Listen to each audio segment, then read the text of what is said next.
Ikusten duzuen bezala, itxura hartuz doa, baina ez zira arte ez dugu osorik muntatuta ikusteko aukera izango. Behin muntatuta, Garabiaren besoak 84 metroko luzera izango du eta entzuna di 550 tona altxatzeko indarra. Kepa, Sabino Aranako biaduktuaren zenbait zati botatzeko erabiliko duzute, ezta? Bai, lanak hasita daude, ikusi ezakezuenez, altuera txikia duten zutabeak ja behan daude.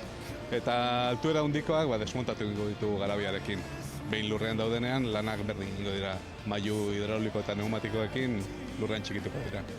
Ze zati izango da bereziki, hemen ikusten da? Hemen atzean daukagun zati garaia izango da, desmontatuko dena.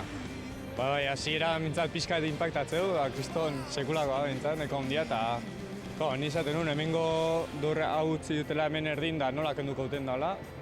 Nahiko azkara idea.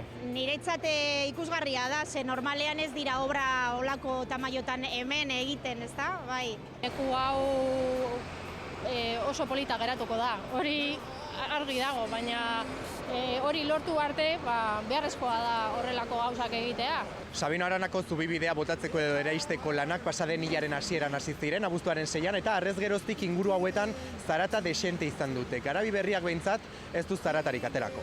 Hobeto, ordun hobeto, bai, hombre, nik uste dute horretarako egingo dute, bai, ze eske nahiko estua da kalea hemen eta eraikin asko dago. Gu hemen ondon dauke bai pixua eta zarata baino gehi bai burrumba, lehiok da pixkat burrumba itugu, baino ez dela neko ondo. Azkarritu gale behintzat.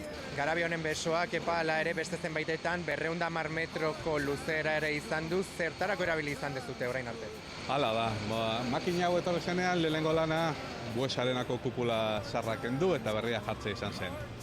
Handik sinesera Portugala joan ginen, portu baten bloke batzuk jarri bat zirelako, eta gero Kadizen egin ditu azkenengo 6 hilabeteak obra desberdinetan. Lehenengo Ramon de Carranza estadioko estalkia jarri zuen, handik egiten ari diren Pepa deitzen dioten zubi berri bateko muntaiak bukatzera, eta han izan zen 210 metroak erabili genituen obra edo lana.